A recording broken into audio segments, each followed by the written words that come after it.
What's up, guys? Welcome to this episode of Beers and Breakdowns. In this episode, we're doing one that a lot of you guys have requested and been pretty upset that we haven't done yet, is the Ministry of Ungentlemanly Warfare. That's a mouthful. It is. It's hard to say the entire title. It's hard to say it in its entirety, maybe because I'm not British. I don't think Americans say ungentlemanly enough. Ungentlemanly. I don't think we say gentlemanly, let alone ungentlemanly. Yeah, ungentlemanly. That seems like a very British thing to be like, you're not a gentleman, you're ungentlemanly. Like, oh, I'm so sorry. Pretty sure we have our own words to describe it's people called, we believe to be not gentlemen. You're a cunt. It's also a British thing. Is that what they own? Yeah, they're allowed to say right? it much more than we are. If you walk up to a Karen down the street and call her a cunt, you might get arrested for that offense on its own. At least in America, but over there they use it pretty loosely. Sweet. All right, so I thought this movie was amazing. I thought it was great. I love this movie. really enjoyed it. I think the guy that keeps surprising me more and more is Alan Ritchson. Yeah, he definitely shows a lot of diversity. Yeah, and like the whole, I know it's like maybe not like everyone feels this way, but I love that he was gay in this because he wasn't like, it was just a cool addition to his character. He wasn't like trying to shove it down your face. It wasn't like this flamboyant thing. It wasn't like this decision. He just said very gay comments that were funny, dude. It was really funny because he's like this big jack dude who's just murdering everyone, you know. And I just thought it was hilarious. I thought it was just a nice touch to be like, hey, you could also have like big tough killer dudes that happen to be gay. You know, you don't always have to fall in line with the stereotypical thing. Right. And it was just a funny quirk that they put on his character. He just keeps surprising me because of the way he looks. You just always expect him to kind of get by on his looks, and get by on, he's just a big strong guy, so he's cast because he's a big strong guy and he's a big fit guy. But then every time we watch one of his movies or his shows, he clearly is taking his acting very seriously and he's very talented. And obviously Cavill, Henry Cavill. Assuming it's Cavill, I don't know if I'm saying it right. Yeah, sorry if I'm saying it wrong, but Superman, the dude's amazing, bro. Mm-hmm. That guy doesn't miss. In that show that he did, what's the one where he was the sword wielding guy? I forget the name of the show. Witcher. In The Witcher, dude, he was incredible. I love The Witcher. Let's jump into this movie. I'm so stoked to be watching a movie that we actually really liked, and it was awesome. Tactics were great. Let's jump into it and let's talk about why. This impressive achievement with a bullet to the back of his head.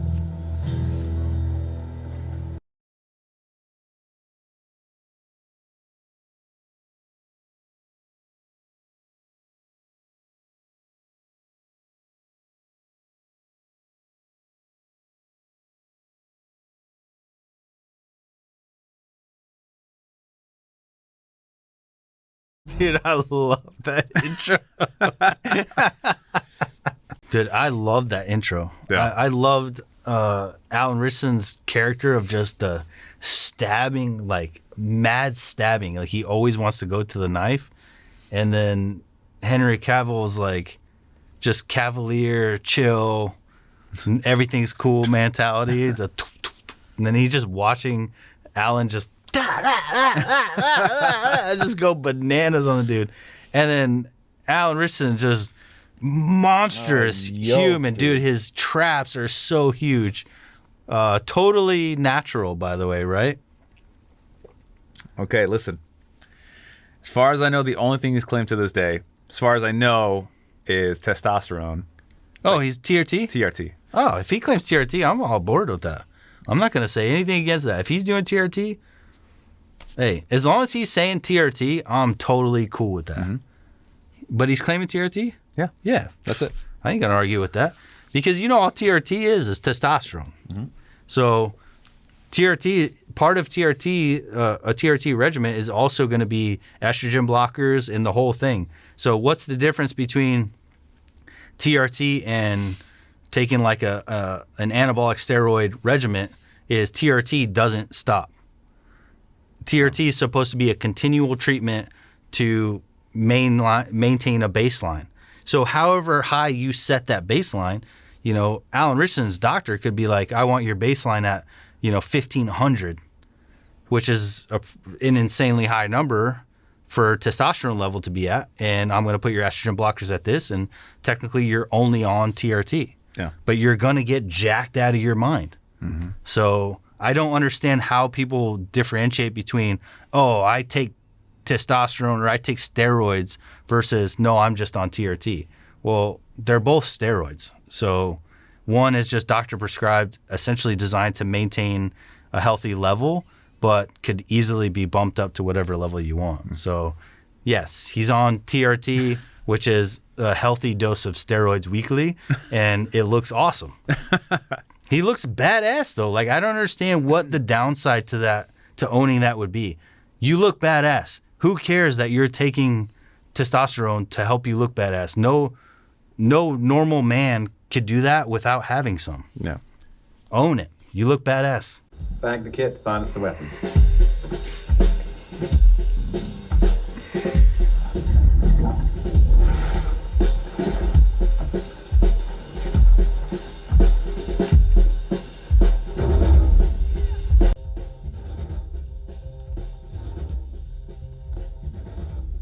I really appreciate that the scene where they do the rope climbing, they got one guy that climbs up and then ties off the ropes and send it down. They actually brought climbing rope. I hate when they bring like half-inch or like quarter-inch, you know, rope that's not meant for climbing. It's meant for like tying off rappel lines or something like that, or rappelling. And then they try to pretend like they're climbing up that. It's like, dude, you cannot grab onto rappelling rope or mountaineering rope and use it to climb. It's not meant to climb. It's meant to save your life and to catch you and to tie into. But if you're going to climb, just like in selection, those guys that have to climb that rope, they're not going to give them a tiny little rope. Yeah. You get that full thick rope because you need it to get a grip. Right. It's super hard to hold on to thin rope. So it's just little things like that where they bring actual climbing rope to climb the side of the mountain. Yeah. I think a fun thing to note here, too, is if you guys are at all fans of Guy Ritchie and the way that he makes movies, he's very big in this. His music choice is really interesting most of the time. So he's got like jazz drums going on in the background and some like, you know, you hear some trumpets or whatever's going on in there, which is really cool because, you know, when most people making action movies don't really do that. You have like, you know, dum dum dum dum dum dum dum. You've got like the standard issue action movie thing going on, which they don't. It's just very. I love his choice of what he uses to describe a scene. It's really cool, and it allows you to really like just get into it. There two more around the other side. Where are they now? Same place as these two. Nazi heaven. Well, but less than 7 minutes before they're missed. Alarms, dogs, none of it good. Go under cover of the engine, only break cover when things go bang. I have a great idea, Lassen. Why don't you march off by yourself and fill those Germans full of arrows? I just love Henry Cavill, dude. Like, that's the way. March off by yourself and fill those Germans full of arrows. He was like coming up with a plan. He's like, only move under the sound of the cannon fire, you know, all this stuff. And then he just walks in. He goes, or you could just walk up by yourself and fill him full of arrows. He's like, whatever, dude. You're going to do what you're going to do. Yeah. I just thought that was perfect. It's just great acting. Yeah. It just seems like it's on the fly and like everything's just happened so natural. I mean, these guys are killing it. Dude, I'm in heaven to finally get to watch a good movie. It's the best thing when you can just watch the movie. Yeah. That's the cool thing is you don't have to be so critical anymore. Yep. They're doing everything right. The lighting is bright. The filming is right. The music is right. And then the acting is obviously just amazing. So now you can just let go completely. And just enjoy. Just enjoy. And you guys are always like, people always try to defend the movies. Well, you have to suspend realism. Why would you have to suspend realism? If you just have, like, if it's just a good movie, you don't have to suspend realism. You just get to enjoy the movie. Yeah. Why do I have to turn off the part of my brain that wants things to make sense just to enjoy the movie? That's ridiculous. Right. So maybe I have too high of a standard of movies, which is, you know, only hurts me, right? Because then I only get to enjoy less movies. But dang, when I enjoy them, I really, really enjoy them. And this was one of them. I had so much fun with this. I'd argue we have it worse than other people. We literally critique movies. Destroy them. As we have a YouTube channel, we do it a lot. So it makes it difficult from there forward to shut that part of your brain off. So when you can, it is a big kudos to that movie. Doing rather well, Hazy. Oh, I thank you, sir.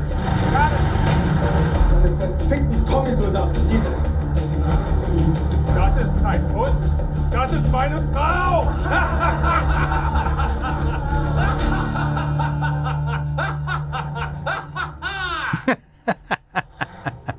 It's very good. All right, so tactically, this is nonsensical. Yeah. It's just like complete bananas that like 5 guys would walk onto a base, completely guarded base of Nazi soldiers, trained Nazi soldiers, and just be able to walk in undetected and start murdering them. I mean, that's nuts, right? Yeah. Like, that's absolutely bananas. And they somehow just magically picked a time where everybody's inside. No military base like that is ever going to not leave foot patrols patrolling the perimeter at all times. Early warning systems, which technically they had on the tower, and he shot him with an arrow. So I'll give him that. Like, it's just crazy enough. But let's say, for instance, that this is somehow that it happened. Yeah. If it did happen, then there's so much more planning that went into this than they're making it seem. Yeah. Because you would have to know the towers you have to obviously hit first, because that's the early warning system. So you have to take them out, which they did. And then there's certain buildings that you have to take out first. And then there's a gunner position in the middle that has heavy firepower that you could use to your advantage. It's also an early warning system for the enemy. So you take them out, and then you take that gun, and then you could start ripping through the buildings. So if you were to pull this off, all of this would not just be happenstance, joking, walking into it. You would have to have planned that out perfectly. Yeah. You would have to know that they're all inside at this time. You would have to, it would all have to have been a pre-done, perfectly executed plan.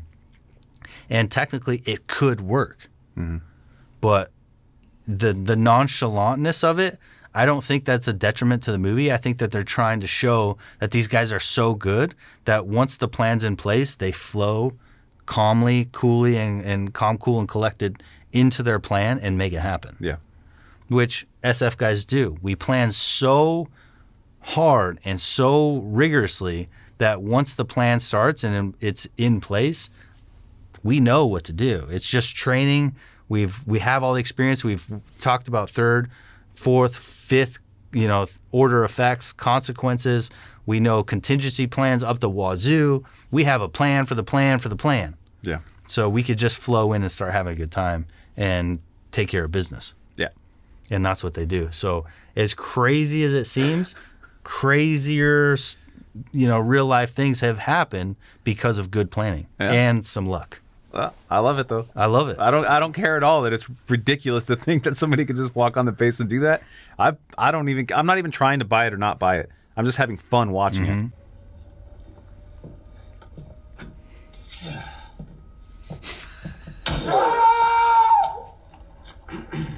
He's got to use the knife. Is that a heart, lass? For the avoidance of doubt. Apple, old boy. Gus, see you to it, mate. Is this Hazy? Pleasure, Hazy. Pleasure's mine. Thought you might need these. All right, boss. Jolly thoughtful of you. One thing that is ridiculous is he was like, "You mind turning off the battery?" It's been on his nipples and on shit. the whole time. Like, no, dude. Yeah, he was just like nonchalant about it. Like, he's like, "You mind cutting off that battery?" But I think the one thing that I would say is on purpose, even though it seems ridiculous that he would cut out a dude's heart. If you're going to be in a unit like that, to where, death is almost guaranteed, violence is your only safety, then you're going to do things that are so barbaric for a reason. It's you're changing your mental space. You're putting yourself in this like crazy mental atmosphere to accept violence as a normal thing. You're normalizing the most extreme amount of violence. Yeah. So when he goes up and cuts out his heart, it may seem like why it's unnecessary, it's gross. He's just putting himself in this disgusting animalistic place to where anything goes and nothing makes him upsets his stomach at all. Yeah. So there is some like realism to that. And like you can go back to like Vietnam and some of the things that we've done in war that are so grotesque, and you think like, oh, they're disgusting, how could they do that? Their humanity. Yeah, that's the point. They're ditching their humanity. They're ditching their morals. They're leaving all that behind and trying to separate from that in order to be what your country is asking of these soldiers. And that's disgusting, grotesque, mean, extremely violent animals in some cases. So there's something to be said about being overly and disgustingly violent. Yeah. I thought that was cool. And then it got kind of corny with he's like, turn off the battery. It's been on the whole time. Like, nah, dude. You wouldn't be that comfortable. Bro, if you hooked a paper clip up to my nipples, I'd be screaming, dude. I don't get those wood paper clips that are clothespins. Yeah. If you hooked one of those up to one of my nipples, dude, I will be like, nah! I'll sound like one of those fainting goats, bro. Like if you shocked my nipple with like a 6-volt battery, I'll cry like a little girl, dude. No. I got to think about my nipples. You stay away from my nipples. I'll tell you my mother's social security number and everything I know if you touch my nipples. Come near my nipples, I'll give up my mother. Yeah, dude. Speaking of nipples, we need to talk about our nipples and how we're matching sweaters right now. Guys, we are completely outfitted in Barbell apparel, and I have to tell you, I love this company, and we've been working with them for a long time now. And you guys know that I'm like very hesitant on bringing sponsors onto this channel because I don't want to support people I don't fully trust. And Barbell has earned our trust. I've destroyed their clothes. I've grown out of their clothes. I've sent a ton of their clothes back because I've gotten bigger. I've gained 20 pounds in the past year. So we've vetted them extensively. And so now that we've done that, I feel very confident to talk about Barbell. And if you guys like this stuff that we wear, please go check them out. Their fit is amazing. They have a lifetime guarantee. So if anything happens to their shirts, if you get bigger, if you get smaller, you lose a bunch of weight, you gain a bunch of weight. If you're trying to gain weight like me, then you could just send it back and they'll send you new clothes. So new year, 2025, you're trying to gain that muscle or lose that weight, buy some Barbell, and if your goals are achieved, you could just send it back and get a whole new fit. So if you're smart, you'll wear it like crazy, and then once it doesn't fit anymore, send it back. Wink, wink, and it'll work. All right, guys, hope you enjoy, and go check out Barbell. Let's get into the next one. Eliza. Zugegeben, sie ist ganz schön schlau. Vielleicht ein bisschen zu schlau.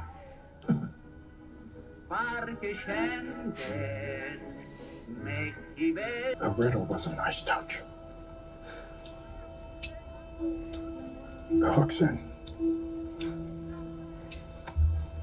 Now be careful how you reel him in. So just two more great actors. Mm-hmm. And I think they did an amazing job. And I think one of the coolest things about this movie is that it's essentially two movies in one. Yeah. We get the special operations movie and we get the spy movie. Mm-hmm. And they just crammed them together. And I love the way that Guy Ritchie was able to just go from one to the other to the other. So you're just like constantly changing movies. Yeah. And you get both the storylines going together. And these guys did an amazing job at the whole spy thing.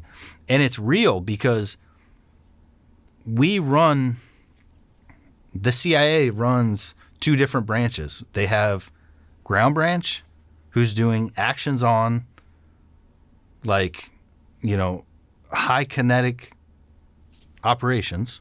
So straight up special forces to the max. It's filled with Green Berets, CAG, SEAL Team 6. I mean, ground branch is probably like one of the dopest units out there. And CIA also runs straight up intelligence and spooks. So this is real.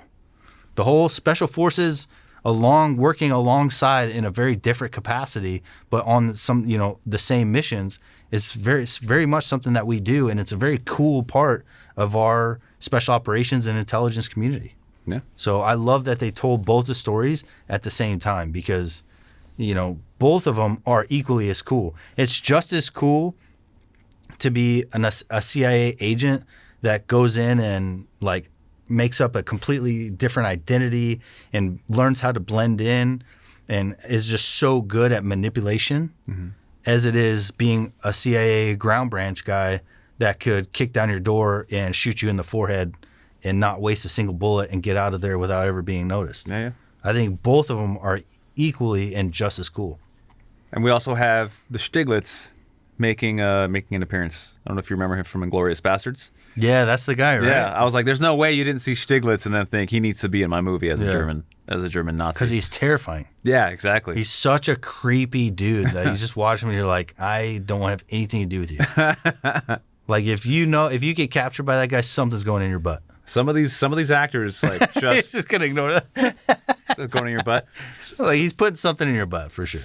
I'm not afraid of that guy putting anything in my butt. I'm afraid of that guy like murdering my entire family. Like, there's just something about him. Some of these actors just hold this one thing, and they can use it in any film that they do, and that's the Stiglitz is one of those. Yeah, he's guys. terrifying. Been given as of a sort never before undertaken. It demands ruthless men who will not hesitate to stoop beneath the conventions of war. Men who do not keep clean hands. Men like you. And yet who still conspire in their own discordant harmony. Who know and yet do not care that they may never return.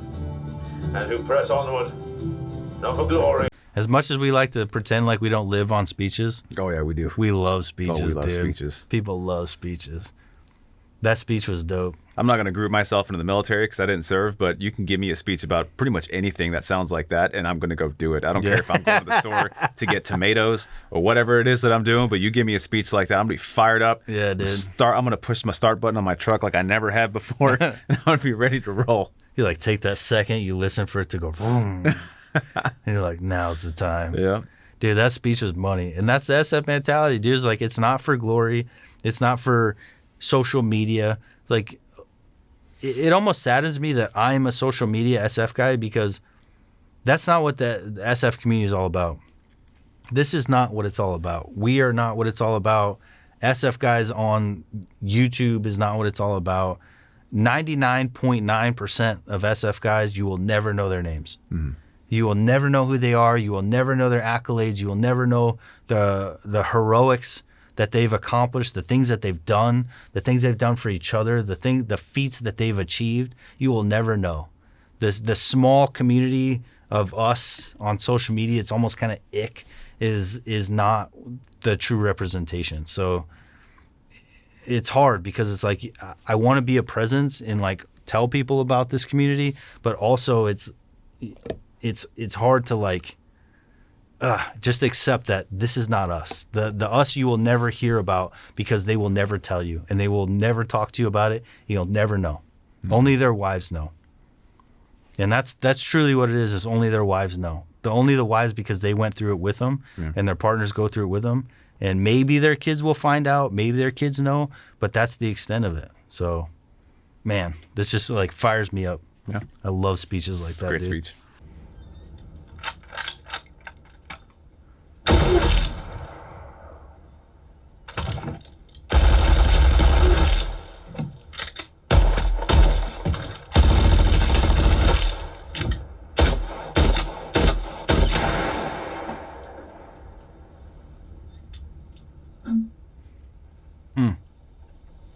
I told you. Oh. No! You made the point. No. Oh, that was awesome, dude. And she did it well. At one point, she closed one eye and then opened it back up. Like she remembered, like, oh, I'm not supposed to do that. But her stance was good. The way they filmed it, the cuts, it didn't leave it long enough to where you could like pick up on any mistakes. So I just really enjoyed it when it's like they put a female in there and be like, oh, you're a shooting expert, and she doesn't absolutely destroy it. She like actually does well. Yeah. She shot the guns well. She kept both eyes open. She had a strong stance. I bought everything. She knew how to rack her rifle. I bought it and I loved it. And I thought it was really funny, and I loved the whole grenade thing. And it reminds me of Afghanistan. One time, me and the JTAC, we were standing on a firing mound, and I was like, hey, bro, how funny it would be if we like pulled some pins on the grenade, we threw them, and then we high-fived while they exploded. Oh, yeah. And it was this horrible idea, but we thought it would be funny, and we did it. So we both grabbed some grenades, we pulled the pins, and we threw them, and then we said 3, 2, 1, and we jumped and high-fived at the same time. They went, boo! And exploded like 25 feet next to us.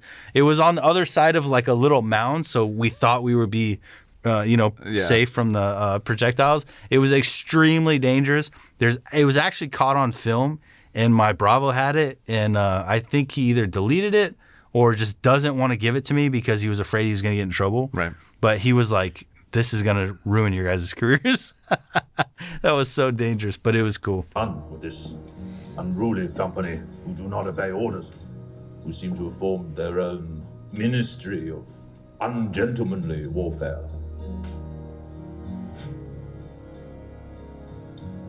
From now on, they work for me. Ah, that's so badass. Oh, it's so cool, dude.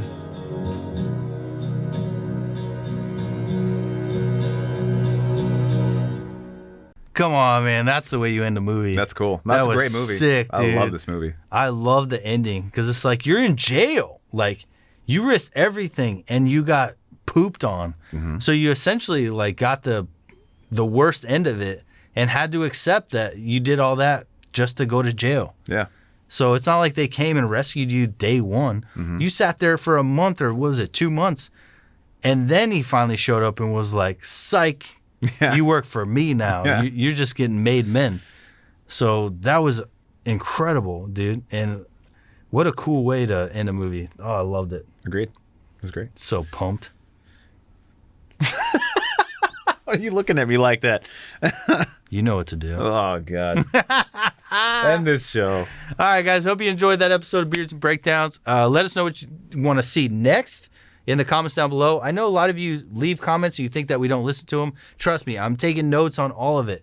I add them to a list, and I'm going to get to every one that you guys recommend because there's only so many movies. I want to talk about what you guys want us to talk about because, I mean, you guys are the ones that make this channel. If it wasn't for you guys, this channel wouldn't exist.